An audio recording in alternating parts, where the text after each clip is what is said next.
The Internet of Things continues to impress with its growing array of gadgets, sensors, and devices. Consumers and businesses alike are eagerly anticipating the opportunities and benefits of a super-connected IoT world. So, this all sounds great, correct? Well, maybe not so fast. You see, there are critical security and privacy issues facing the development of the Internet of Things. Manufacturers and vendors of smart, connected devices need to quickly get on board and address the growing uneasiness regarding IoT privacy and security. In this report, we'll explore the critical nature of these very real concerns. By viewing this program, IT and business professionals will be better able to mitigate and manage IoT security challenges and reap the promised rewards of this new and exciting technology paradigm. Today's guest expert is attorney and technologist Peter Vogel of the Dallas-based law firm Gardere, Wynn Sewell. As a lawyer with 30 years of experience, Peter Vogel combines his technical and business background with his legal expertise to assist companies with IT and Internet litigation, dispute resolution, and contract negotiation. There are several teaching points in this program. First, we'll offer an overview of today's IoT landscape. Next, a look at the security and privacy challenges and the Internet of Things. Then, a discussion about what could be done to ensure a more secure IoT.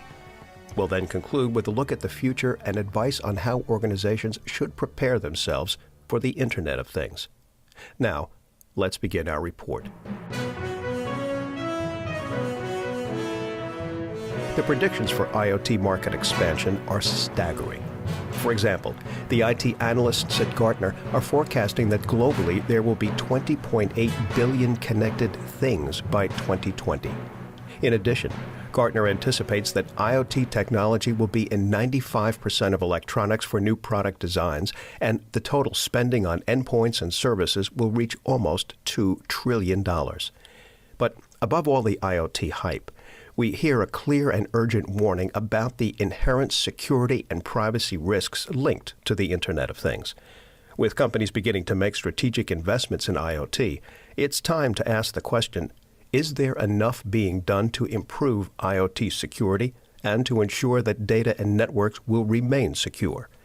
Our guest expert, Peter Vogel, offered his perspectives on security and the Internet of Things. Internet of Things is kind of a fascinating phenomenon as we sit here today. From a security standpoint, it's kind of a frightening prospect about how do you manage billions of things, and it's not easily done. From the manufacturer standpoint, we buy a lot of these Internet of Things from other countries. So we kind of rely on the fact that they're complying with these laws. I've been involved in litigation over whether or not maybe they don't always comply with those laws. From the consumer standpoint, whether it's your watch or your phone or your air conditioning control is all connected to the internet, how do you know you're protected? I mean, even healthcare providers that have heart pacemakers are having to go in to make sure that there's not malware in those devices so people won't die. And then I think from a regulator standpoint, governments are really not doing such a hot job of catching up with this. And I think it's a huge problem, and a lot of it has to do with volume. It just keeps growing and growing and growing. And yet, on the other hand, we are more dependent than ever on all of these remote devices that are connected, the IoTs. And so it's changing the world. And that, I believe that the internet is the greatest social change that's ever happened in the history of humans, because there are no boundaries of geography or time. And so what's happening is we now have things connected to the internet, and we live in a different world, and it's only going to get more complicated going forward. With the benefits of IoT comes some risk. Increased numbers of connected devices offer hackers and cyber criminals many more entry points. Vogel offered this example.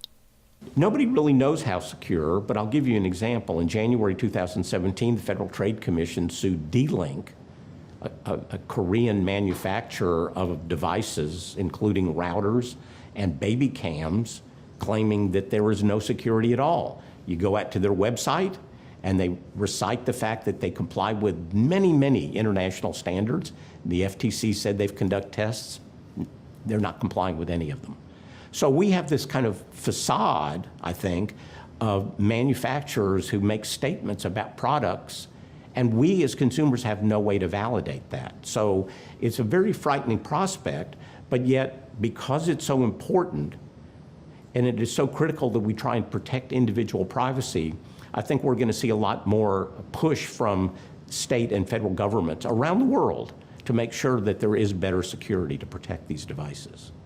We asked our guest expert, Peter Vogel, to tell us more about the work of the Federal Trade Commission when it comes to the regulation of Internet privacy. Well, the Federal Trade Commission is responsible for protecting privacy in the United States. And what they have done since the Internet has taken off, since the mid-90s, they have regularly looked at what companies do, how they manage privacy. Internet privacy policies are regulated by the FTC, and so part of it is if a company doesn't have to have a privacy policy, if they do, they have to comply with it. If they don't comply with it, the Federal Trade Commission will come after them. So what the Federal Trade Commission does is periodically they test products to see whether or not they protect privacy properly. And they found, at least with D-Link, that D-Link was not doing that. Now what they did was they brought the litigation. D-Link denied being out of compliance, which I would think they would have done. But the Federal Trade Commission doesn't do these things lightly. My experience has been they usually pick a target, a big vendor, and what they're telling the other vendors in that space is, we're going to be looking at your products too. So you see that we're suing them, you make sure your stuff is in compliance. And it sends a very important message to every business community, I think. So I think that there are obligations that the Federal Trade Commission has to validate whether the privacy is being protected and the technology is really secure. When it comes to new and emerging technologies, there are always legal challenges to consider. IoT is no different. In the case of the Internet of Things, the current legal framework simply does not adequately address the myriad of connected devices available today, especially when it comes to the issues of privacy and personal data protection. We asked Peter Vogel for his take on the legal challenges that need to be considered as IoT becomes more and more pervasive. Well, from a legal standpoint, the Internet of Things causes a variety of different problems. One is dealing with privacy. That is, if I'm using something like Fitbit to measure my heart and while I'm out running or I'm exercising, do I want that information shared with anybody else? Probably not. And when I sign up for an app that's on my iPhone or my iPad, do I want to be sharing location information? Maybe, maybe not. But for instance, if you use Google Maps, which I do all the time, and you go somewhere like we're shooting this in New York City and you want to go across town, I looked at the map this morning before I came over here to see what was going on. And the roads are green, the roadway's green, that means it's moving, yellow not moving so well, and red means it's not moving at all. So you pick a route, which Uber does, obviously, of course. But where does that information come from? Well, it comes from the cell phones in the cars that are moving around on the city streets of Manhattan, everywhere around the world. So we give up our privacy routinely on our cell phones and iPads and things like that. We've been doing that for a long time. And a lot of people, I think, are just not being sensitive enough to how much privacy they're giving up. As a matter of fact, there's a movement afoot in the privacy community to try and shut down the ability to share that information when there was RFID, radio-free ID devices on boxes like selling televisions. There were some privacy groups that said, wait a minute, I can drive down the street and I'll get an RFID reading that you have a Sony TV and I can monitor what you're doing on your Sony TV because it's hooked up to the internet. And I can then download and watch what you're doing and see what you're watching and then direct ads to you just like they do on your cell phone, but they do it on your TV. So the sense of privacy, I think, is getting changed. And the landscape on this is very different than it used to be. Our guest expert, attorney Peter Vogel, thoroughly understands technology, science, and intellectual property, and the benefits and challenges they pose. He represents many corporate clients with complex cybersecurity and technology issues. We asked Vogel about the concerns his clients have regarding IoT and what guidance he is currently offering them. Well, generally, I try and encourage my clients to give a lot of thought about the privacy information associated with whatever IoT device they have. By way of example, last year I was helping a client. This is kind of an interesting product to begin with. Their IoT product is a mechanism that measures whether or not someone with braces is putting on rubber bands and how long they use the rubber bands so they can monitor their usage. Doesn't sound too complicated. So I said to them, how many of those people that are wearing the braces are under 13? Because the Children's Online Privacy Protection Act applies to them, and the laws associated with privacy for children that are under 13 is different than it is for an adult. And they went, wait a minute. It never occurred to us that somebody under 13 might be wearing braces, but both my kids wore braces under 13. So I think you have to be very sensitive to who is the consumer of whatever that product is. If it's a child, in that case, what we ended up doing was we came up with a strategy where the orthodontist who put this device in the child's mouth had to get permission from the parent to allow them to use that service. So there was an adult that was approving it. And so you have to think about those things, and that just by way of example of one of those Internet of Things that a lot of people wouldn't give a lot of thought to. Is your organization IoT ready? It's a good question to ask. Recently, Tripwire, a cybersecurity solution provider, joined with Dimensional Research on a research project to ask if critical infrastructure entities are prepared for the security challenges of IoT. They asked 403 IT professionals if their organizations are ready to face IoT-related threats. The survey's findings may leave you with an uneasy feeling about current levels of preparedness. First, 96% of 403 respondents indicated they expect to see an increase in security attacks on IoT. Surprisingly, 51% stated they are not prepared for malicious campaigns that exploit or misuse the Internet of Things. However, there was some positive news. In fact, 64% of the survey group recognized the need for companies to protect against IoT attacks. If there's one thing the Tripwire survey confirmed, it's that there's clearly a lot of work to be done to keep IoT safe and secure. So with that in mind, let's return to our interview guest, Peter Vogel, who wants consumers to be more aware of IoT terms of service and click agreements to know exactly what you're signing up for.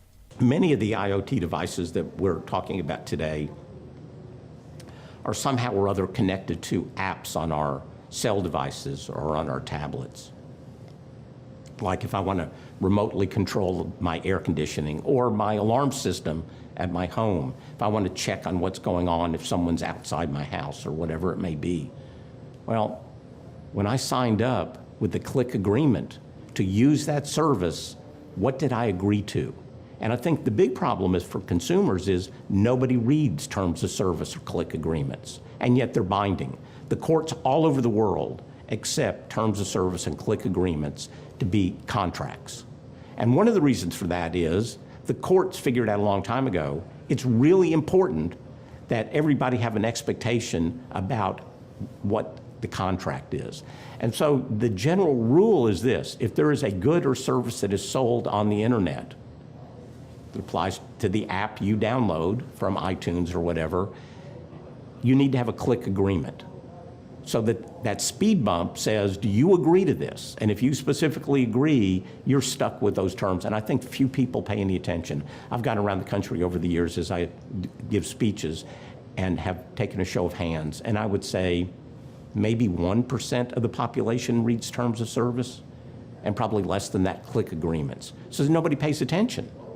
So part of it is we as consumers give away those legal rights that we might otherwise not want to, but we want the service. I want to know that I can check the video camera at my front door. So frankly, I don't care what the click agreement says. And I think a lot of people are guilty of that.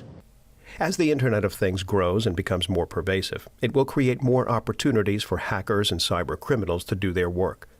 Hackers might produce distributed denial of service attacks, knocking out critical infrastructure. Or they could attempt to directly control a device and use it as a vehicle to attack a network and gain access to sensitive and confidential data. The possibilities are quite endless, and the damage that could be done, unthinkable. Peter Vogel commented on the magnitude of the IoT security issue. Who knows how many billions of component pieces of Internet of Things that are out there? I don't know that number. Nobody knows, just an estimate. So easy to hack, I think. We don't know what's there. And so if something is manufactured in another country where the laws are different, who's to say that there's not some kind of backdoor or malware or something that is built in so that the Chinese government can watch my camera at my front door because they built the camera? I don't know the answer to that. And I think that's part of the problem is the Internet of Things is it's such a huge universe that you can't easily say there's only one way to protect it. And we're back to this kind of fundamental that since we've changed commerce, we've changed the way people operate, society is different now.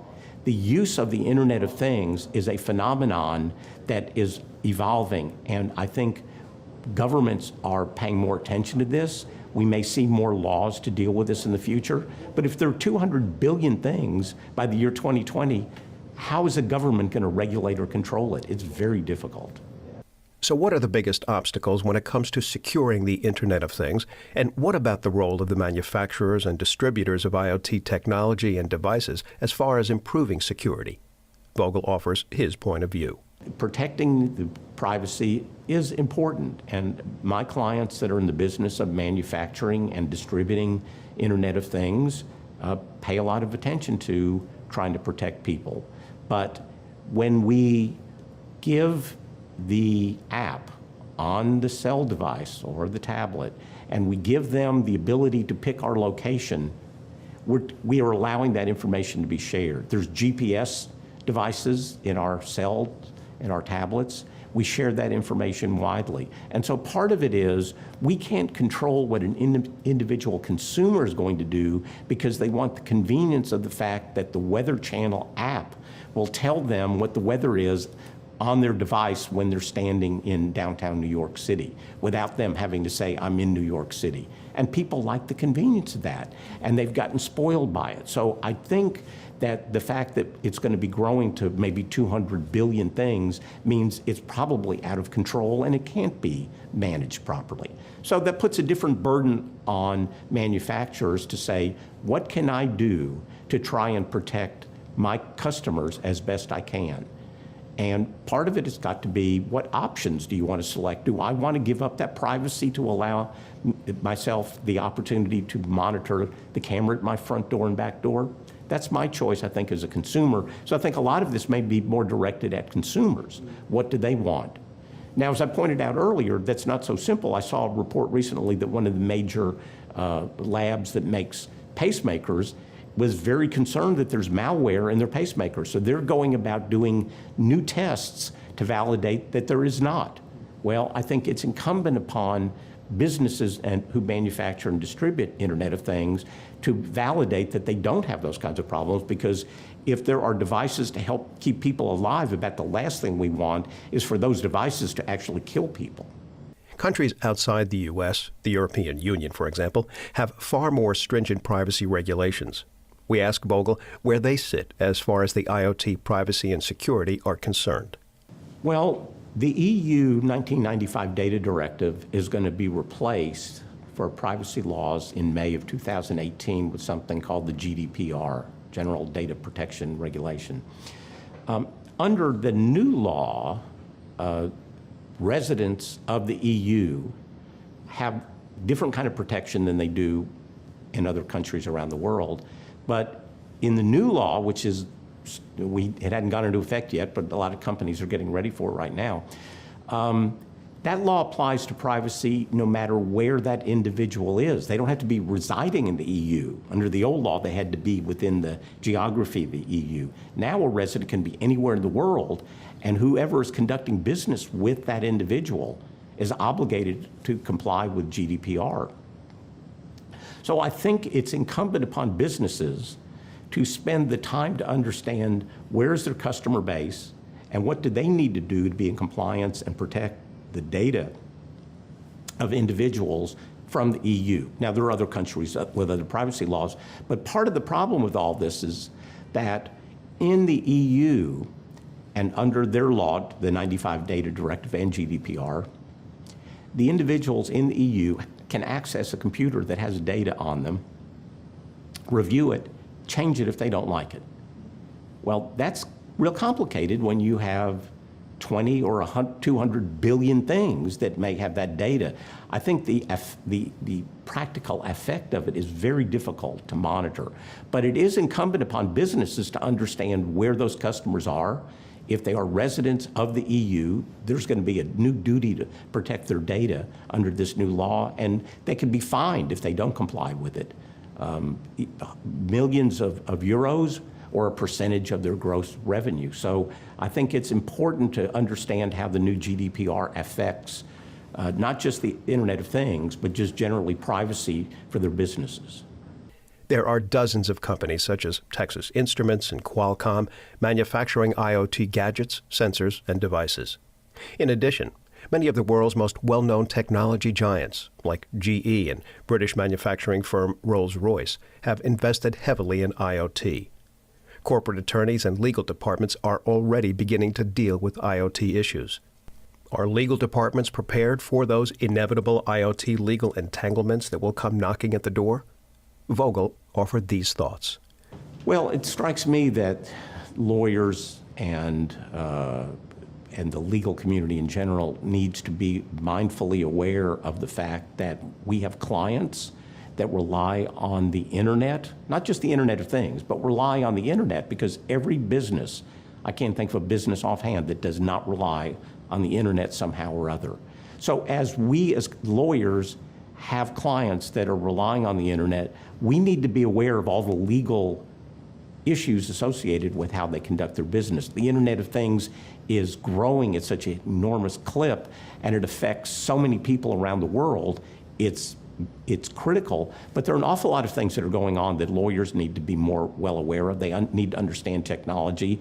I've been for many years giving speeches and trying to help the legal community understand technology. A cyber attack or breach caused by a vulnerability in an unauthorized IoT sensor or device could be catastrophic for a company. Expert Peter Vogel talks about the danger of unsanctioned systems, devices, and applications running on the corporate network, a situation known as shadow IT. Well, I grew up in a family of CPAs, my father, brother, uncle, cousin, so I kind of was an accountant and managed to escape to get into law. But one of the things that I would say from the financial side, since I grew up with it, being a bookkeeper and doing audits, is that the inherent nature of today's businesses that rely on large-scale ERP systems, whether it's Oracle or SAP or Microsoft, they know that they can monitor and keep up with their books, but they don't necessarily know exactly what devices and who's accessing the system, and whether or not the IT people are in compliance with the licensing. And so it could well be that we allow, the financial community allows remote access into their financial records and they don't even realize it. And one of the ways that happens is something called shadow IT that a lot of financial people are completely unaware of, and I'll explain what that is. Shadow IT is that circumstance where, let's say, the HR department says, we need a new payroll system. They go to the CIO and they say, we need a new payroll. CIO says, okay, I'll put you down on the list. I'll get back to you in 3 years. Because we're busy, we're already booked, we have everything scheduled for the next 2 years. So what does HR do? They go buy payroll as a service online and pay for it monthly with a credit card, and they don't tell anybody they're doing that. There are estimates by Gardere right now that accounted for $50 billion in 2017, 16 and 17, and that 50% of all businesses use shadow IT, and people don't want to tell them. So what's happening now is, from the C-level, is they're now going to these different departments and saying, we don't care if you're using it, you're not going to get in trouble, we're not going to get mad, just tell us. Because if there's a cyber intrusion at this payroll as a service, the company would never know. They wouldn't know if there was an IoT device connected that they're buying on a monthly service, and it's part of the shadow IT community. So that the shadow IT commodity is something that is very important. It could be disaster recovery as a service they don't tell the company about, and all of a sudden there's an intrusion there at the DR service. In today's report, we offered an overview of today's IoT landscape. Then, we discussed IoT security and privacy challenges and what could be done to ensure a more secure Internet of Things. Next, we'll conclude our program as expert Peter Vogel offers his advice on how organizations should prepare themselves to succeed in the ultra-connected world of the Internet of Things. Well, I think as an overall suggestion, it makes the most sense for me to advise the audience, look at the products that are being sold by your company or the ones you're buying and have somebody investigate them. Hire somebody to take a look at it to see if they are secure. If they're not secure, either don't buy the product anymore or demand the manufacturer give you a secure version. And that's probably not a bad idea before you ever buy it in the first place. Go through thorough security testing to make sure that it is secure before you sell it to customers. Unless you want to let the customers know you're not guaranteeing them any security. That would hurt a lot probably. You don't want to admit to your customer base that you're selling something that's not secure. But given the number of Internet of Things that are out there already, and it's growing so quickly, it's very difficult to get your arms around controlling things that are already out there. If the estimates are right and we have 200 billion some odd things by 2020, what do you do with the billions of things that were sold in the past that have vulnerability? So this is a pretty critical thing, obviously, and I think the investigation to periodically do testing and maybe do sampling of devices would be helpful. Vogel then offered his perspective on what the future might hold for IoT. Well, I think in the short term, we're going to see some headlines about disasters with IoT, whether it's in a driverless car or whether or not it's somebody's house that was exploded remotely because the air conditioning system was, someone took control over it. I think we're going to see headlines like that. Because one of the things that is very popular now, these driverless cars, this is something that is a hot thing, hot topic. Well, there's part of that is something called V2V, vehicle to vehicle. Well, what you're connecting is you're letting a car driving down the road know that there's a car approaching at the next intersection so that each vehicle knows not to go through the intersection or one proceed and not. Well, what if somebody games that and forces accidents to occur all the time? Let's say that is a cab company that wants to get back at Uber or Lyft or something, and they figure out a way to attack a driverless vehicle of a competitor. We don't want that to happen. We don't want people to be injured. So I think that there is in the short term, I think we're going to see some of these problems.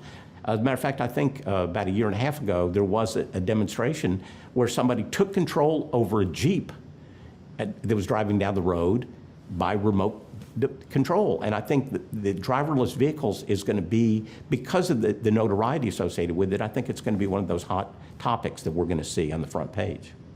Guest expert Peter Vogel closed the interview by offering this final thought about privacy and the Internet. Well, I think the Internet of Things is an interesting challenge for all businesses because the numbers are so huge. But I also think it's important for we as consumers to appreciate when we are connecting to the Internet and what our expectations are. And maybe it's not a good idea to let the Weather Channel know where I am or let Google know where I am. It may be convenient, but it may not be the smartest thing to do. And so I would advise everyone to give a lot of thought to how much privacy do you want to give up? How important is it to you that the app on your phone know where you happen to be at this moment? Well, that concludes our report, IoT Security, Manufacturers and Vendors, Are You Listening? We'd like to thank attorney and technologist Peter Vogel for sharing his knowledge and insight into IoT privacy and security. This is Michael Quinlan reporting, and thanks for watching.